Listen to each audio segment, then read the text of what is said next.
Hey Team We Run, Coach Alexa here, coach for Reading, South Oxfordshire and online.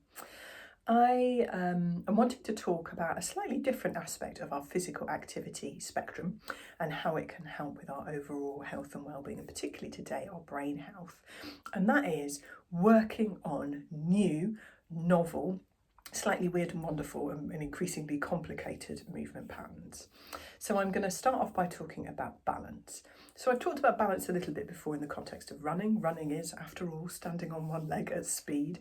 So practicing balance just by doing simple things like standing on one leg while you're brushing your teeth, while you're waiting in a queue, while you're waiting for the kettle to boil, can just help. It can help train the balance systems in our brain and also the little balance sensors that we have in our muscles and tendons. But it's been shown that trying to do complex movements and learn new movement patterns, so that might be learning a new sport that involves coordination, like a racket sport or a seated sport, things like yoga and Tai Chi and Pilates that have got novel movements that you might not be familiar with. They actually forge new pathways in our brain. Learning skills like juggling, or even just starting off like me, if you're not very good at catch, just starting playing catch and throwing a ball at a wall, and then having to catch it as it comes back as a slightly unpredictable angle, can be really useful brain training, as well as physical training for our reactions, etc., which are one of those other things that tend to just drop off slightly as we age.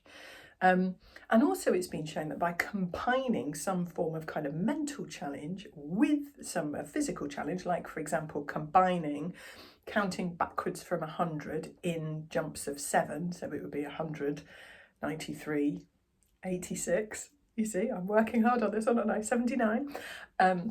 Whilst doing your squats, so combining a little bit of mental training with the physical training has more than double the benefit of doing both of those separately. So it's so fascinating. Our brains they really quite like their comfort zones. They really like our routines and our habits and knowing what's what. But actually, in order to forge new neural pathways, both in our nervous system and in our brains, it's good to challenge them and get them to learn new skills, both physically and mentally. Has such huge benefits for us in the short and particularly in terms of our longer term health as we age. So yeah, have a little bit of a go about that. One of the things that Paula Radcliffe famously did was count to 100 again and again and again when she was racing, to keep her brain, concentrating on something so it didn't get those sort of negative thoughts creeping in. But, I've tried, heading out either, not on the bike on the roads because too much concentration required there anyway. But if you're out for a little run, and it's a nice kind of peaceful area, maybe try some of the brain maths while you're doing that, or your strength training, and see how you get on. Happy running.